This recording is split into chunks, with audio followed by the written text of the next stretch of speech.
श्री गौरव गोगोई।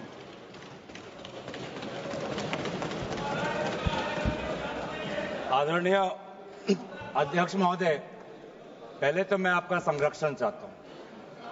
जब आदरणीय मंत्री महोदय बोल रहे थे, आपने विपक्ष से किसी को भी पॉइंट ऑफ ऑर्डर उठाने का अवसर नहीं दिया। मंत्री महोदय बिना किसी पॉइंट ऑफ ऑर्डर के बिना उन्होंने अपनी बात रखी। वही संरक्षण आप मुझे दे, मैं वही अपेक्षा करता हूं। मंत्री महोदय ने अपनी पूरी बात रखी, आपने उनको कुछ नहीं कहा। उन्होंने राजनीतिक आरोप लगाए, उन्होंने हाउस को मिसलीड किया, आपने सुना। वही संरक्षण एक बात है गौरव जी, आप हमेशा सदन पर ये कैसे आरोप लगा सकते हैं कि आपने उनको कुछ नहीं कहा। मैंने फिर कहा आपको, इस सदन में, प्लीज बैठिए, इस सदन में संसदीय व्यवस्था के अनुसार सबको समय आवंटित होता है। आवंटित दल का माननीय सदस्य अपनी बात रख सकता है। जब मैंने व्यवस्था दे दी कि कोई माननीय सदस्य बोलेगा, उसके बीच में आज शून्यकाल पॉइंट ऑफ ऑर्डर नहीं दिया जाएगा तो नहीं दिया जाएगा। माननीय गौरव गोगोई जी। अध्यक्ष देखिए, शुरू हो गया सर। आप दे रहे अनुमति, आप अनुमति दे रहे हैं सर। आपने हमें अनुमति दी, आपने अनुमति दी हमें। एक मिनट बैठिए। हमारे सर, इन्होंने हम शांति से सुनेंगे। अरे सुनो ना।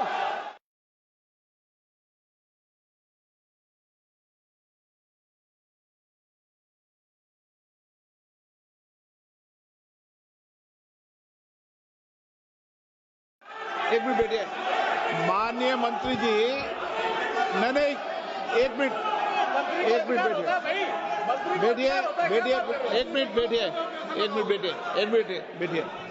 मिनट, ठीक है, बैठिए, एक मिनट बैठिए। मैंने माननीय मंत्री जी को आपके भाषण के टोकने के लिए अलाउ नहीं किया है। वह आपने तो भाषण शुरू नहीं किया था, नहीं शुरू करने वाले थे। वह दूसरे विषय पर अपनी बात करना चाहते हैं। आपके भाषण को नहीं काट रहे आप। नहीं, आपके भाषण को, वो तो अपनी बात कोई दूसरे विषय पर रखना चाहते हैं। मेरा सर इतना कहना है कि हम लोग शांति से बैठ के सुनेंगे, चर्चा का पूरा नोट करेंगे, सबका बात सुनेंगे।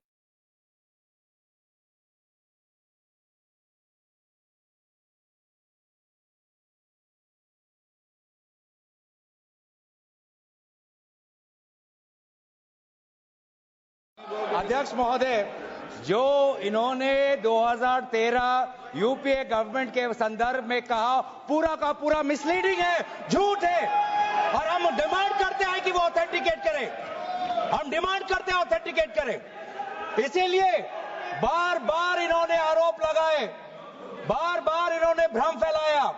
आप, इसीलिए हम भी अपनी बात रखेंगे। कृपया आप भी सुनने का धैर्य रखिए। अध्यक्ष महोदय, मेरा भी सौभाग्य है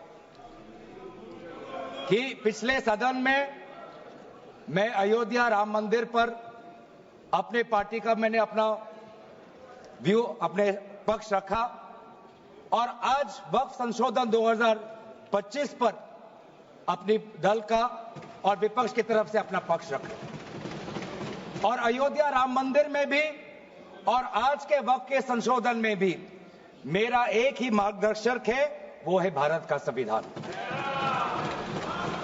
भारत का संविधान जो कहता है कि हमारा भारत में हर व्यक्ति को सामाजिक, आर्थिक और राजनीतिक न्याय, विचार, अभिव्यक्ति, विश्वास, धर्म और उपासना की स्वतंत्रता, और साथ साथ में यह कहता है कि व्यक्ति की गरिमा और राष्ट्र की अखंडता सुनिश्चित करने वाली बंधुता। ये बिल आज इस संविधान के इस जो मूल जो ढांचा है उस पर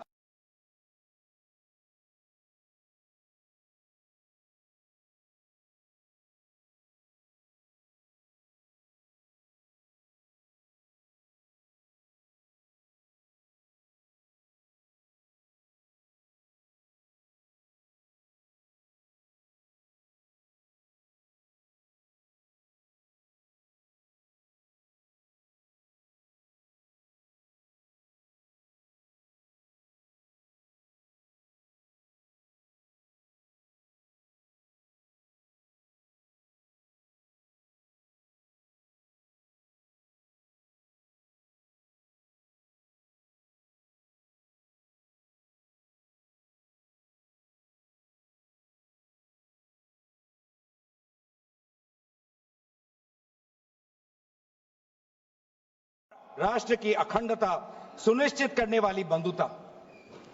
ये बिल आज इस संविधान के इस जो मूल जो ढांचा है उस पर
कम्युनिटीज ऑफ इंडिया, इनका तीसरा उद्देश्य है to divide the Indian society. हमेशा एक हमारे बीच में एक लिटिगेशन चलता रहे, मसला और बढ़ता जाए, ये उनका उद्देश्य है। और चौथा इनका उद्देश्य डाइल्यूट, डिफेम, डिवाइड, और चौथा इनका उद्देश्य है to disenfranchise the minority communities. आज माइनॉरिटी कम्युनिटीज के प्रति अपनी संवेदना जता रहे हैं। सर, कुछ हफ्ते पहले देश में विभिन्न जगहों में लोगों ने ईद की शुभकामनाएं एक दूसरे को दी, और क्या आपको पता है कहां इनकी डबल इंजन की सरकार ने लोगों को रास्ते पे ईद का नमाज भी पढ़ने नहीं दिया। और ये बात करेंगे आप अल्पसंख्यकों के प्रति अपनी संवेदना जताते हैं। मैं पूछना चाहता हूं कि आपके लोकसभा में कितने एमपीज अल्पसंख्यक हैं? पहले उसका विवरण दीजिए और फिर हमें बताइए कि आपके दिल में कितना संवेदना है। सर, मेरा तो मैंने जिस दिन भी ये बिल इंट्रोड्यूस हुआ उस दिन भी आदरणीय मंत्री को मैंने सुना, और आज भी मैंने उनको सुना।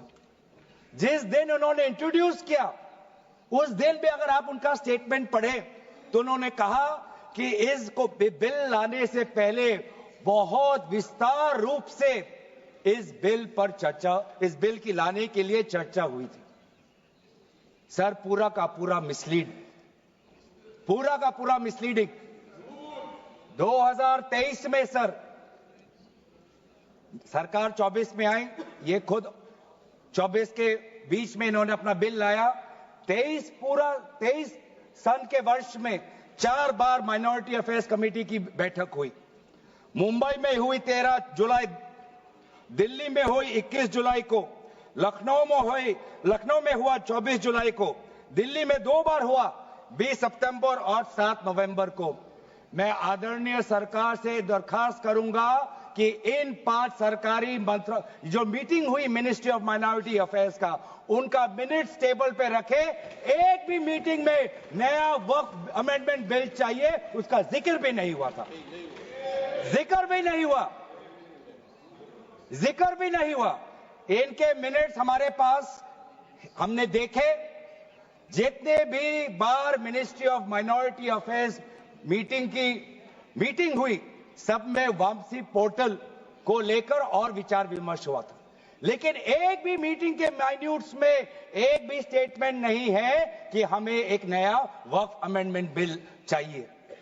तो मैं तो यही पूछना चाहता हूं कि अगर नवंबर 2023 तक मिनिस्ट्री ऑफ माइनॉरिटी अफेयर्स ने यह वाजे भी नहीं समझा कि नया एक बिल लाने की जरूरत है, मैं तो बस इतना ही पूछना चाहूंगा कि यह bill ministry of minority affairs ने बनाया या किसी और दूसरे विभाग ने बनाया? कहां से आया यह बिल, कहां से आया? सर ये बात करते हैं कि ये संविधान के पक्ष में है। केस किस प्रकार से ये संविधान के विरोध में है सर, मैं बताना चाहूंगा। आर्टिकल इसका जो क्लॉज 3RA है और 3R1 है। इसका 3RA क्या है सर? 3RA ये कहता है any person showing or demonstrating that he is practicing Islam। देखिए सर, आज देश में अल्पसंख्यकों की ऐसी दशा हो गई कि आज सरकार को अपना धर्म का सर्टिफिकेट देना पड़ेगा। कितनी दुख की बात है कि भारत नहीं है, क्या बात कर रहे हो, हिंदू थोड़ी है। भारत एक सनातन धर्म का एक देश, 7000 पुराना, उससे भी पुराना ये देश, जिसमें हर धर्म और हर संस्कृति, हर परंपरा को हम सम्मान करते हैं। आज सरकार को ये हमें सर्टिफिकेट देना पड़ेगा कि हम किस धर्म को हम विश्वास रखते हैं। क्या ये दूसरे धर्मों से इस प्रकार का सर्टिफिकेट मांगेंगे कि आपका 5 साल हुआ या नहीं हुआ? ये सिर्फ इसी बिल में क्यों? ये संविधान के विरोध में नहीं है, ये आर्टिकल 26 के विरोध में नहीं है। सरकार क्यों धर्म के इस मामले में दखल अंदाजी कर रही है कि आप इस धर्म का आप विश्वास करते हो कि नहीं हो, उसका पहले मुझे सर्टिफिकेट दो? ये किस प्रकार का न्याय बना रहे हैं? ये किस प्रकार का कानून हम बना रहे हैं? 3R1 क्या कहता है सर? इनका 3R1 जो आज इन्होंने हटा ही दिया है,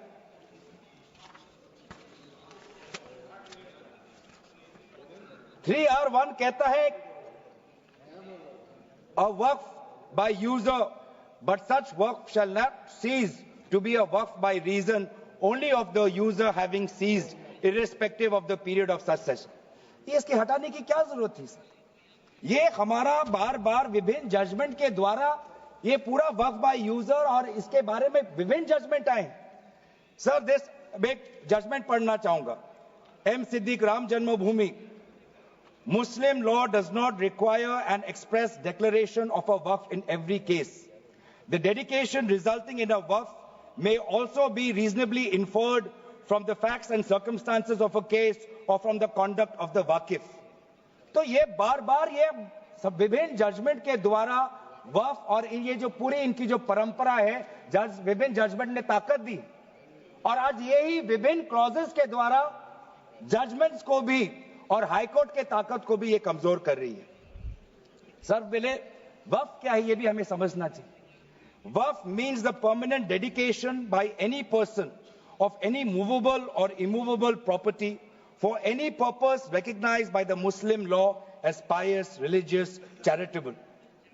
सर आज ये क्या कहना चाहते हैं कि वही व्यक्ति जो प्रैक्टिसिंग इस्लाम कर रहा है 5 साल के लिए वही आ सकता है, जो इनका 3RA है, और जो सेक्शन 104 था, आज इन्होंने सेक्शन 104 हटाने के पक्ष में कहा, लेकिन सेक्शन 104 यही कहता है कि कोई भी व्यक्ति वक्फ कर सकता है। तो यही तो हमारा सेक्युलर नेचर है कि कोई भी व्यक्ति अब वक्फ कर सकता है।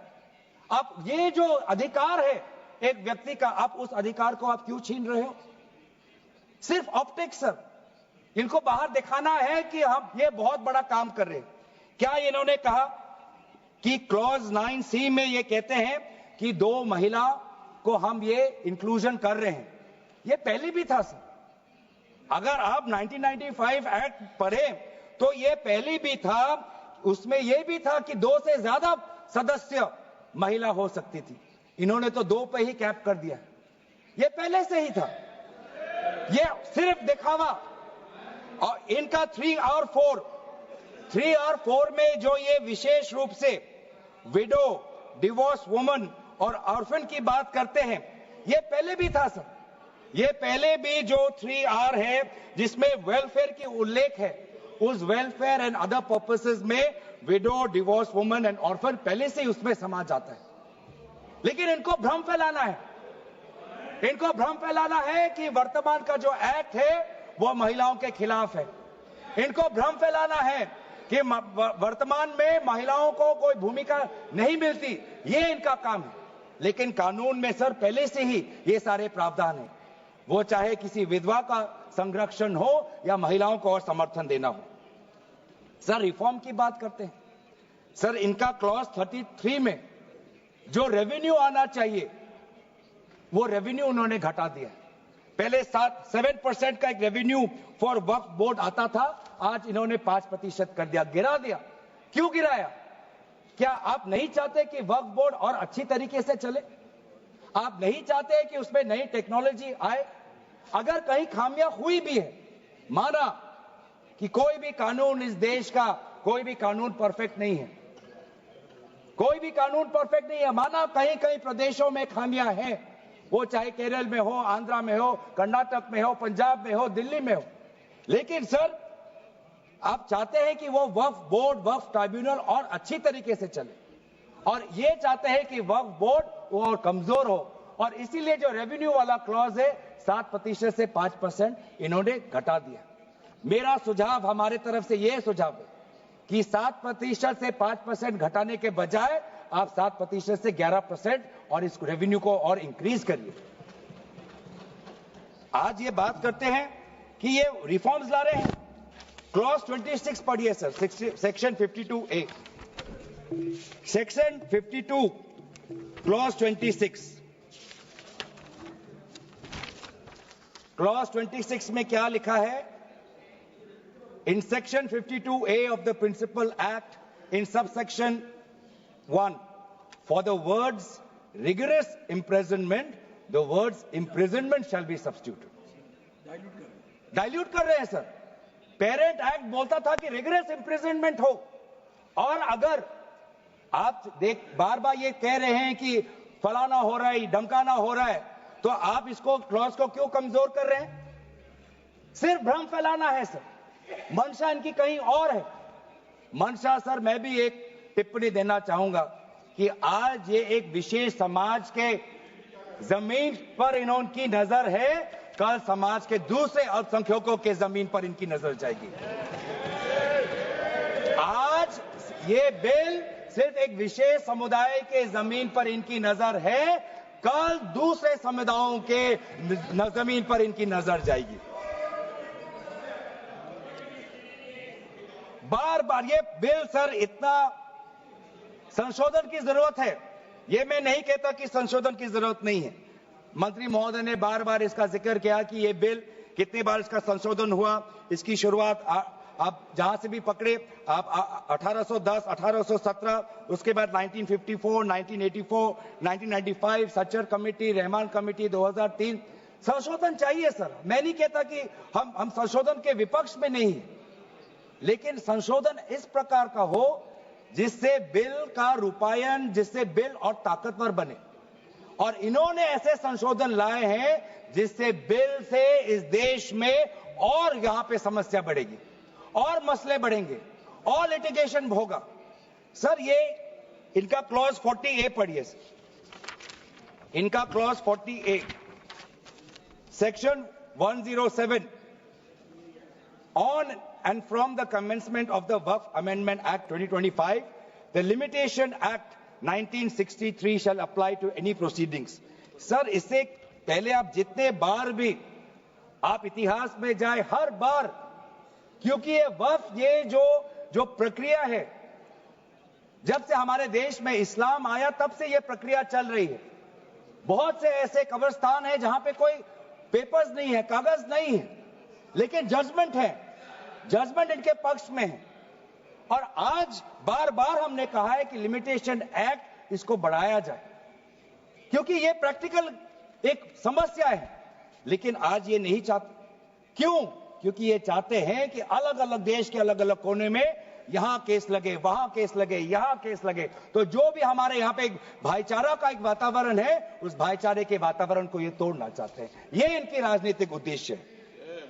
सर, ये बात करते हैं कि किस तरह से ये इन्होंने बोर्ड का डाइल्यूशन किया है। क्लॉज 44, क्लॉज 44 कहता है कि जो सेक्शन 110 है वो पूरी तरीके से हटा दिया है।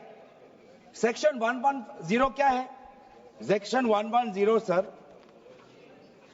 Powers to make regulations by the board, ये पूरा हटाना चाहते हैं।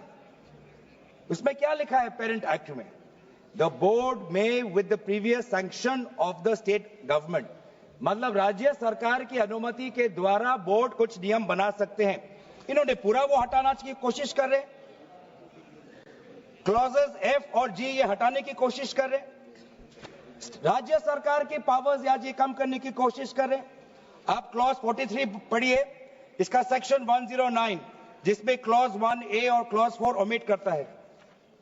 सेक्शन 109 क्या है? सेक्शन 109 है power to make rules, the power of the state government to make rules. इसमें भी आप ये कटौती लाने की कोशिश कर रहे हैं।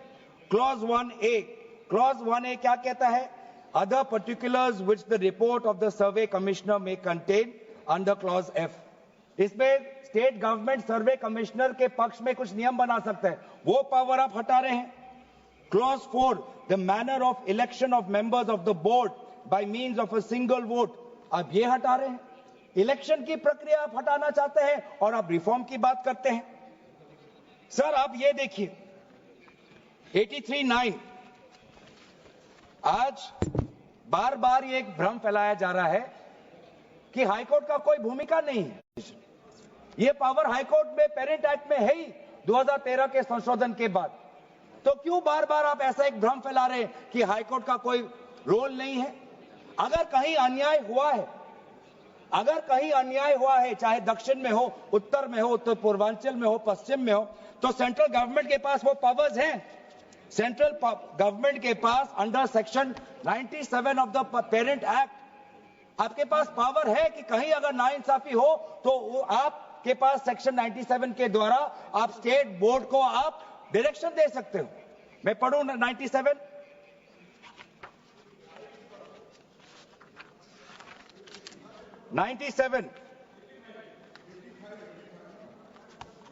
directions 96 for the power of the central government to regulate secular activities of OCF, powers 97 directions by state government subject to any directions issued by the central government under section 96. The state government from time to time give to the board such general or specific directions as the state government thinks fit. मैं जानना चाहूंगा, आपके बहुत जगह आपकी double engine की सरकार है, बहुत जगह आपकी डबल इंजन की सरकार है, कहीं कहीं आपकी सहयोगी दल की भी सरकार है। आपने पिछले 10 साल में कितने बार इस सेक्शन 97 का आपने इसका इस्तेमाल किया? कहीं भी आप अगर नाइंसाफी हुआ तो कितने बार आपने सेक्शन 97 का आपने इस्तेमाल किया? उसका बोलिए, फिर जाके बोलिए कि ये जो पेरेंट एक्ट है ये कमजोर एक्ट है। पूरी ताकत दी हुई है। अगर कहीं गलती हुई है, कहीं सुधारना है, हमारी संवेदना है, वो चाहे केरला में मवम की बात हो, संवेदना है हमारी, पर आपके पास भी वो ताकत है। आपने कितने बार इस ताकत को आजमाया? सर, आज आप देखिए कितनी दुख की बात है। सेक्शन 64 क्लॉज 29 64 ये एक्ट सर क्या लिखा है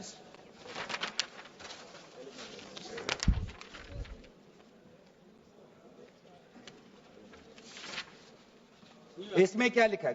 न्यू एक्ट में section clause number 29L, clause number 29L में लिखा है कि अगर is a member of any association which has been declared unlawful under the Unlawful Activities Prevention Act 1967, यूआपा आपने लाए, ठीक है, आप कहीं रिगरस प्रेजेंटमेंट को उसको सिंप्लीफाई करके प्रेजेंटमेंट लाना चाहते हैं और कहीं आप यूआपा का संशोधन लाना चाहते हैं, आपका हक है। आप बस हमें इतना बताएं कि और कौन से स्टेट बोर्ड या और कौन से धार्मिक बोर्ड में आपने ये यूआपा का प्रोविजन आप लाने वाले हैं, या सिर्फ ये इसी बिल में है, या सिर्फ इसी बिल में है या दूसरे में भी जो चैरिटेबल एक्ट्स हैं विभिन्न धर्मों के विभिन्न स्टेट्स के, क्या उसमें भी यूआपा एक्ट आएगा या सिर्फ इसमें? क्या संदेश देना चाहते हैं? किस कौम को आप भ्रमित करना चाहते हैं?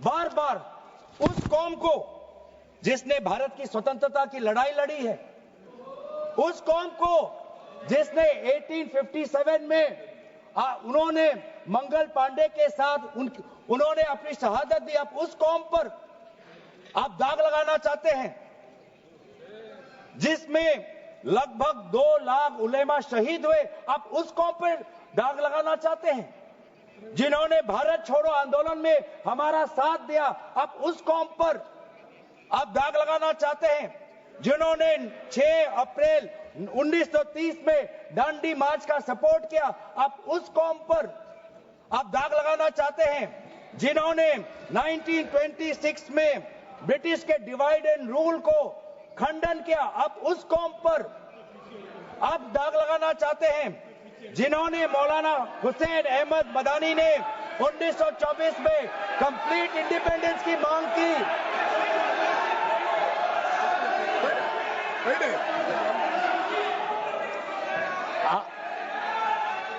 जब आप लोग भारत छोड़ो आंदोलन का समर्थन नहीं कर रहे थे, उस कौम ने भारत छोड़ो आंदोलन का समर्थन किया। जब आप लोग अंग्रेजों को मर्सी पिटीशन लिख रहे थे, वो माल्टा में 3 साल और इजिप्ट में उन्होंने शहादत दी। आप किस कौम पर दाग लगाना चाहते हो जिन्होंने 1924 में जिन्ना के 2 नेशन की थियरी को पूरी तरीके से नकारा, आप उस कौम पर लगा रहे हो? सर यही है इनका डिवाइड एंड रूल, यही है इनका डिवाइड एंड रूल। बहुत लोग पूछते हैं सर हमारा राष्ट्रवाद क्या है? सर हमारा राष्ट्रवाद, nationalism for us is being United in our shared love for our Bharat Mata and the mutual respect for her culture, language, dress, food and religion.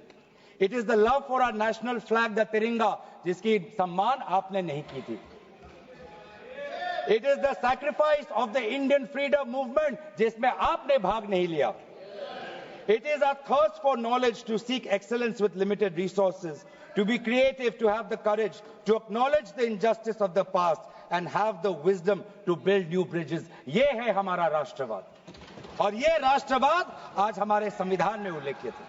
तो सर बार बार ये सरकार कहती है ये माइनॉरिटीज के पक्ष में है, लेकिन जब अमेरिका से माइनॉरिटी कमीशन का रिपोर्ट आता है कि माइनॉरिटीज के साथ नाइंसाफी होती है तो इनको दुख होता है.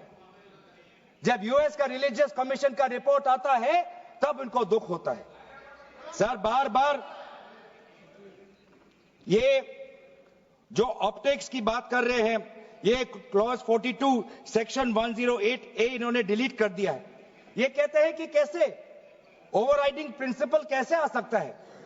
मंत्री महोदय को ओवरराइडिंग प्रिंसिपल से आपत्ति है.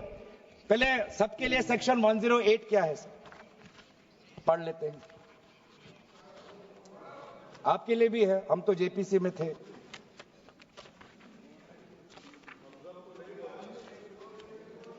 और सर जेपीसी में भी सर दुख की बात करनी पड़ेगी सर कि जेपीसी में ये कहते हैं कि सबका इन्होंने राय सुना, लेकिन आपको भी पता है विपक्ष के द्वारा एक भी संशोधन को इन्होंने स्वीकार नहीं किया.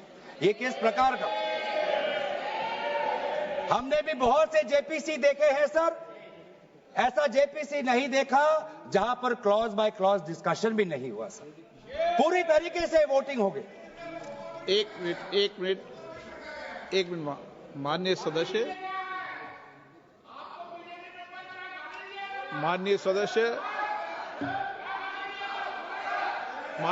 इतना ध्यान रखें कि जेपीसी भी संसद का भाग होती है, इसलिए उसका भी ध्यान रखें। सर इन्होंने जेपीसी की बात की, अगर इन्होंने ये नहीं करते कि जेपीसी में बहुत विस्तार रूप से चर्चा हुआ तो मैं भी नहीं करता। इन्होंने उल्लेख किया, इसलिए मैं करना चाहता हूं। इन्होंने उल्लेख किया कि बहुत से लोग आए जेपीसी में, सर ऐसे भी लोग आए जिनको वक्फ को लेकर उनका कोई जानकारी भी नहीं थी, कोई जानकारी नहीं थी सर, ऐसे भी आए सर। जेपीसी के मुद्दे हम बार बार हमने स्पीकर को चिट्ठी के द्वारा अवगत किया है, इसलिए हम उठा रहे हैं सर। इसमें 108A ये हटाना चाहते हैं जिसमें power to have overriding effect, लेकिन ये जो प्रिंसिपल है ओवरराइडिंग का सर, ये आज भी विभिन्न स्टेट एक्ट्स में ये है।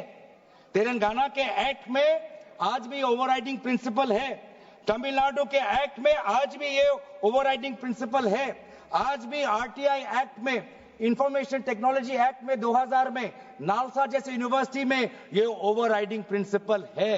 तो इसीलिए आपको सिर्फ यहां पर आपको ओवरराइडिंग प्रिंसिपल से आपको मुश्किल है, लेकिन जो दूसरे एक्ट्स में जो ओवरराइडिंग प्रिंसिपल है सेक्शन 108A के द्वारा सिमिलर प्रोविजंस है, उसमें आपको तकलीफ नहीं है सर। मैं भी अपने जैसे इन्होंने हमारे कुछ दोस्तों को सलाह दी, मैं भी इनके कुछ दोस्तों को सलाह देना चाहता हूं सर। क्लॉज 40A सेक्शन 107 जो लिमिटेशन एक्ट जो हटाया गया है सर, आंध्र प्रदेश के एक्ट में ये लिमिटेशन एक्ट ऐसा ही एक लॉ है जैसे पेरेंट एक्ट में है।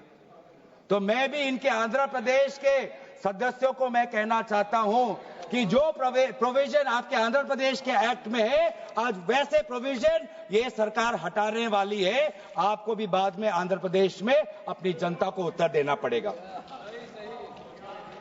तेलंगाना और तमिलनाडु में हमने बात रखी है सर, तो मैं बार बार मैं कहना चाहूंगा सर, हमें संशोधन से कोई हमें परहेज नहीं है, लेकिन संशोधन ऐसा हो जो हमें मदद करे।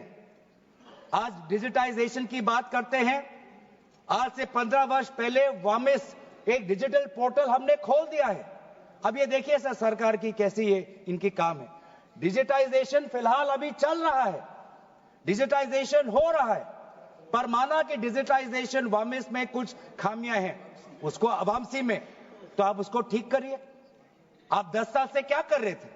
आप 10 साल से आप वामसी क्यों ठीक नहीं कर पा रहे? आप वो काम तो नहीं कर पा रहे, अब आप एक दूसरा नियम बना रहे हैं कि दोबारा आप एक नए पोर्टल पे अपने रिकॉर्ड्स आप अपलोड करिए।